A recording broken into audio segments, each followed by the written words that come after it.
Hello, everyone. Welcome into the Rochester press box, sort of an abbreviated edition, because Duffy's not here. What the heck? Did he call in sick or something? Or Well, he's on assignment. oh, well, you know what it is? Close to the Bills' start of training camp, he gets a little bit, anxious. He's probably throwing up. As always, nice to be here. Thank you. Thanks for having us and enjoying the summer heat. Yeah, and we welcome in our executive producer, Joe Bradt, is sitting into our third seat. Joe is, I know my baseball. Yes. Joe is a savant. We'll kick off a discussion of what we saw at the All-Star Game. I loved it. I can't say that I like the fact that Juan Soto was out of it. As a Mets fan, I had to bring that up. But in a sense, I know a lot of people in New York wanted to boycott it. But from the home run derby, the guy leading Major League Baseball in home runs wins the home run derby. Shocker. That really has never happened before for the catcher. To the game itself, Major League Baseball, I might not agree with the guys they put in it or the timing of it or everything that goes in controversial. I know we'll get to that with like it or not.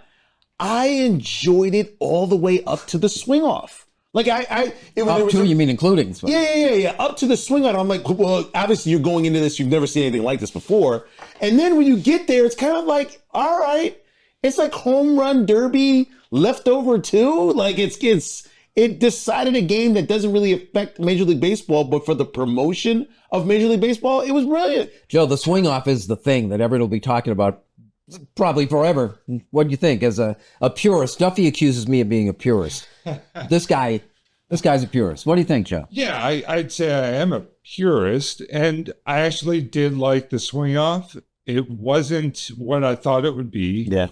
It actually was dramatic. I loved the way the players were all like on the field watching. Oh, that's the thing. If you show me players engaged in what's happening on the field, and you've got to be all in. Yeah, and there was actual dramatic excitement with every pitch. So it was a home run. Yeah, literally, there it is. Well, I think the fact that who actually won it for them, Schwarber, I think that adds to it. So it was kind of like the guy you could say he's one of the faces of baseball. He's not a major face, but he is a big part of it. The fact that he's in the All-Star game. But the fact that it was his home run that kind of did it, a face that exists in Major League Baseball. It was fun. And then you throw in Alonso, who's won the home run derby before, hits one in the All-Star game. You bring in a couple of young players no one's ever seen before on a platform where you're promoting baseball. I think marketing-wise, and let's just say what it is, All-Star games are marketing tools. Now, Joe, all the stuff that was done in social media afterwards is saying, boy, they ought to decide baseball games that way. Would be a lot of fun. And I know you don't like it, but you can verbalize that. No, that's a terrible idea. It works for an exhibition because it's all about having fun. Yeah. The game doesn't matter. We're not deciding home field advantage anymore. It's about fun. The players had a blast. And no one thought someone was going to go out and hit 3 home runs on 3 pitches. Why is that so hard? John Smoltz was pointing out and said, you don't understand. I don't know. Why is that so hard? The pressure to hit a home run on command and to do it in that, probably the highest pressure moment. I mean, this was more pressure than the home run derby itself. I agree with Joe on this. Do not put this in every game. Make this like a treat. Make this something that we could have again at the All-Star game next year. Yeah. The announcers on the game didn't bring it up until the 9th inning when it was almost on them. Can we get All-Star announcers? Because I'm not here to say what a great idea. I just want to know who thinks who is the best announcer in baseball and then bring them together. I know that won't happen because networks control who's in the booth and all of that stuff. But if we're going to have an all-star team. That was the greatest distraction in the game to me, was how terrible the announcing is. Why don't, as Tariq suggests, bring in the best announcers as all-stars for the All-Star game? Okay, what's your criteria, Joe? There are viral clips that play on MLB TV and on TikTok. People can vote for their favorite announcer in the clips. There's plenty of ways to do this. And yeah, Don Orsillo probably, or the guy from Cleveland. Just doubling back quickly to the swing off, I thought one thing that it accomplished is the comparison to a shootout in hockey was accurate. I think what it did was make the whole ghost runner thing look really, really good. Yeah. Because Because it's just a home run. And I think the fact that it was so one-dimensional in the All-Star game, we got a chance to see it and says, yeah, exciting and kind of fun, but not as good as what we have. And I think that allows you with this All-Star game to try these different things. And Major League Baseball definitely moved in a direction of trying stuff. So the purism of it was great, the way the American League came back, but I love that swing off. God, I stayed with it. It was 6-0. I was so glad. They got you. They got you, Bill. They got you. It's Tariq, Joe, and Bill. This is Rochester Press Box talking Buffalo Bills next.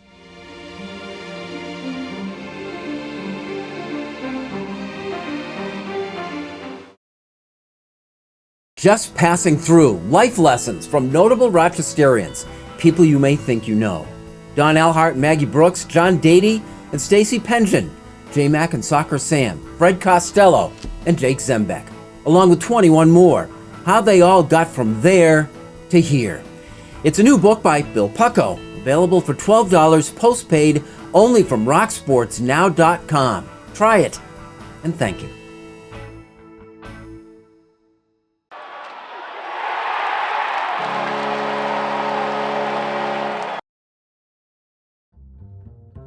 Our Buffalo Bills segment brought to you by Connors & Ferris, your trusted and dedicated workers' comp attorneys, and proud sponsor of Buffalo Bills Training Camp. Welcome back. Thanks for joining us here in the Rochester Press Box. Our Buffalo Bills segment is brought to you by Connors & Ferris, your workers' comp attorneys. And Greg will be joining us, I believe, starting next week. We'll see. Joe, training camp, what's important about training camp? What do we actually gain as fans of this football team from them being here? We gain the experience of getting to know the players better. We gain the experience of seeing them up close and in person. We're not going to gain a lot of knowledge about the team, I don't think. This isn't like the old days where training camp really set the bar for what the team was going to be. There might be some backup roster spots decided, but this isn't going to be like a real information gathering excursion for this year. It's funny. I think we all go out there thinking that we're going to learn something. We're scouting. We're looking at things that other people aren't seeing, and I don't know that we really are. Well, I think this is the closest you're going to get to these guys, and what could be a championship season. I know Duffy would be rolling his eyes at me just even mentioning it, but this is the goal for it. And to Joe's point, you really have to know what your secondary players are going to be. You're going to need them towards probably the middle of the season, if not the end of the season, barring there's no injuries. But at any rate, the Buffalo Bills really have a chance to go on a special run. They're one of the top teams, obviously, to win the Super Bowl, favorites to win the Super Bowl this year. This is the closest people are going to get to Josh Allen. With this new stadium, is maybe the closest we even get to even seeing players with the prices of those tickets going through the roof in the PSL. But that being said, it's always been here. People have grown up over the last couple of years seeing the Buffalo Bills start their camp here. But I think we all know who the starters are. Let's see if we can tweak the defense enough to try to make sure that they are a high caliber defense throughout the season. For me, it's let yourself fall in love with a player. Like over the years, Duffy will tell you the whole Leif Larson thing. Wow, what a great player. He turned out to be pretty marginal. And my guy was a former first-round draft pick. It was Eric Flowers. He was a defensive end. I think it was Arizona State. God, he was the best practice player I'd ever seen. And he just washed out. It was my hope that Trent Edwards would be a great quarterback, running into him at a restaurant with my family. We're all there for lunch or dinner. And my wife sees this guy. She looks over and she's like, "Oh, he looks interesting. I don't know where he is." And then notice these big offensive lineman guys right behind him, one for one. He had taken them out for dinner that night. And I was hoping the Bills would have a great season that year. And, Joe, early on, is there some guy you want to see? Some guy you want to see do something? Well, I think it's Mr. Excitement, the draft pick, who was just so hyped up. You want to see if that translates onto the field and what that can mean. Defensive back. Yeah, you think in past history, the excitement at camp was always for those top draft picks. I'm thinking of Aaron Maben going back a few years, or Boogie Basham. You wanted to see those guys, and then when they flamed out, you were like, "Oh, I remember seeing them at camp." And you're the fan who said, "Well, I saw that coming." I don't know why they drafted him. The guy I want to see Joshua Palmer. Oh, why did you steal my guy? Because I think under the perfect circumstances, he has a chance to be a decent number one receiver, and he's in the perfect situation. He's with the best quarterback in the league. Yeah, I mean, he basically goes from San Diego to Buffalo, a great opportunity to Herbert, now to Josh Allen, MVP on top of that. I think, I was thinking the same thing too.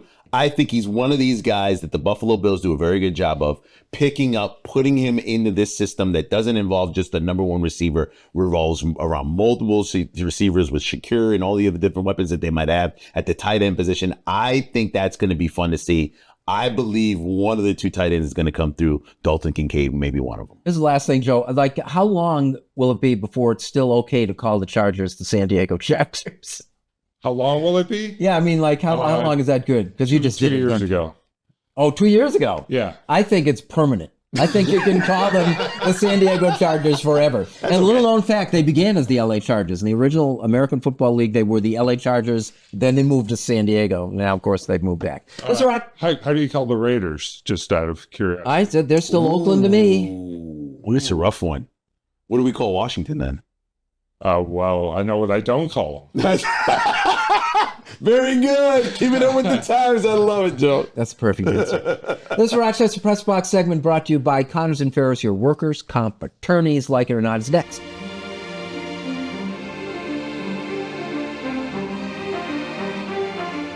Here's the Press Box trivia question brought to you by Market View Liquor, where exceptional customer service meets an extensive selection. Jefferson Road. There are many ways to celebrate the Erie Canal's bicentennial, but this may be one of the most unique. Mike O'Brien, your getaway guy. I'll take you here. Look for the Getaway Guy now on Facebook and YouTube.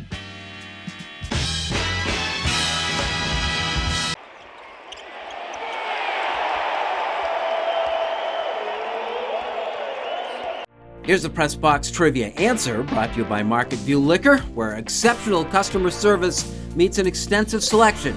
Jefferson Road at 390. Welcome back. Thanks for joining us here in the Rochester Press Box. Like it or not, the ABS system that was in use at the All-Star Game. We've seen it here in Rochester. It's been in the minors for a few years. What'd you think of it? I didn't like it, and then I saw it, and I thought of soccer, and I thought of tennis, and I'm like, oh, this is great.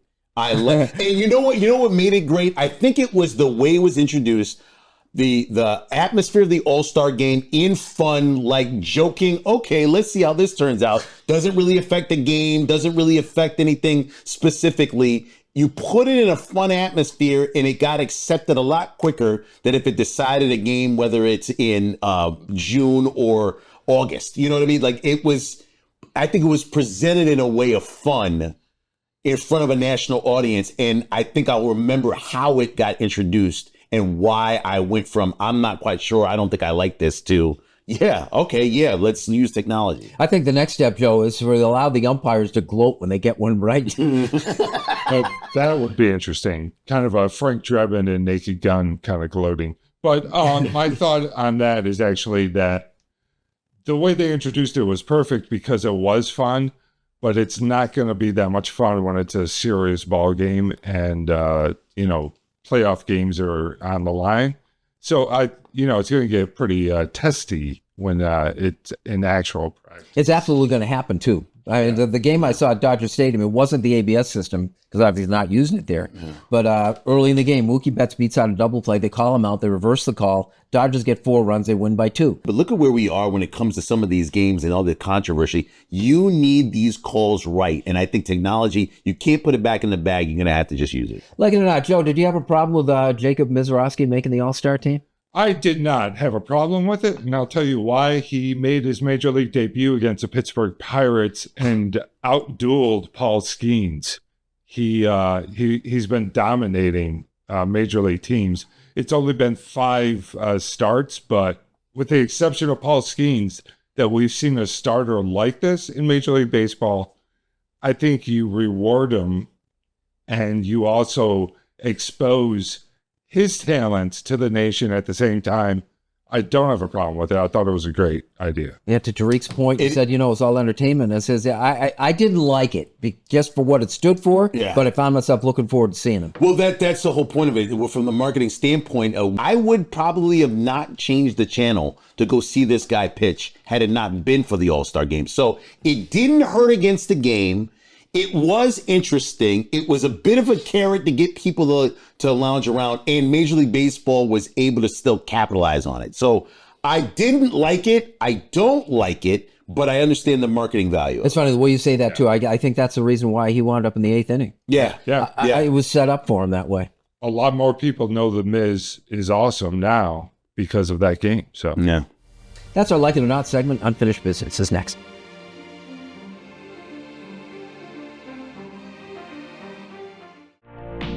The Press Box Stat of the Week is being brought to you by McArdle's Restaurant in Fairport. Come home to McArdle's. And now to Eichel. He floated one.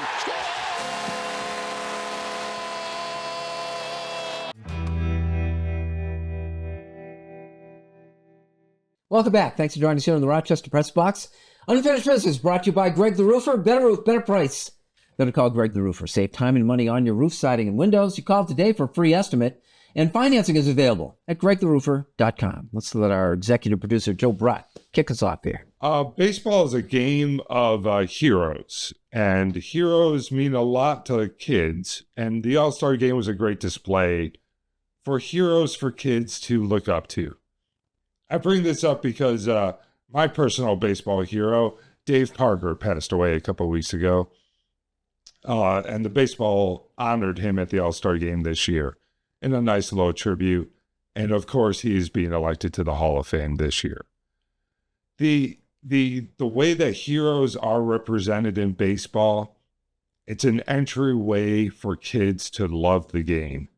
You fall in love with the player, whether it's Ohtani, Bryce Harper, the polar bear in New York, or the Schwarbaum maker in Philadelphia. There are heroes to guide young fans into the game. And that's why we always say on this show, baseball needs to uplift and exploit the personalities of the players. And I thought this year's All-Star Game did a great job of doing that.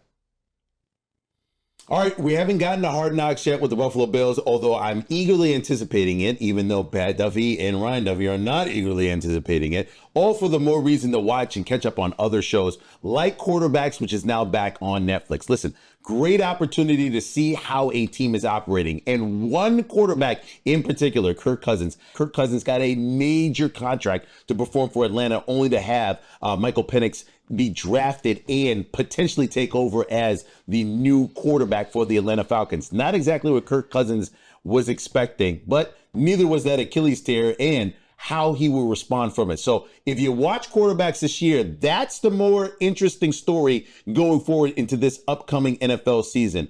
How will Kirk Cousins react to what's going on in Atlanta? Of course, the other two quarterbacks, Joe Burrow and Jared Goff, are very interesting individuals, but it's really a story that continues into the NFL season on how it played out last season. They've been coming to Rochester and St. John Fisher College for 26 years now. That's longer by a considerable margin than anywhere else. But the Buffalo Bills have trained elsewhere. They began at East Aurora in 1960 when they used the high school's locker room facilities. Then it was on to Blaisdell. They built 2 practice fields next to the old Camelot Inn on Mile Strip Road. Niagara University hosted the Bills for 13 years, SUNY Fredonia for 19 more. Its run ending in 1999 with the move to Rochester. A lot has changed. Those years in Niagara, the Bills' training camp regimen included preparing to play 6 preseason games, preceding a 14-game schedule. So between 1970 and 77, almost a third of their games didn't count. I covered the Bills during their Fredonia days. We could make the trip in just under 2 hours. It was time enough to collect a week's worth of material and get something on the air for the 6 o'clock news on that day at Channel 10. No satellite feeds back then. My 2 favorite recollections of that time are both anecdotal. The first was walking from the practice field behind right guard Tim Vogler, who labored on 2 knees held together by a couple of braces. He creaked like the Tin Man from The Wizard of Oz when he walked. It forced you to appreciate just how much these guys sacrificed to play the game of football. The second was a product of the trip. My photographer, John Camilio, and I had enough time for a quick lunch, and we'd always stop at a restaurant in nearby Dunkirk. We left a healthy tip for a particularly friendly waitress and headed out for the throughway trip home to find that we didn't have enough cash on hand for the tolls. No Easy Pass back then. So we had only one option: return to the restaurant and ask for the tip back, which is what we did. I did. My partner was gutless. But there it is. From among the thousands of players and the hundreds of practices, that is my major training camp takeaway.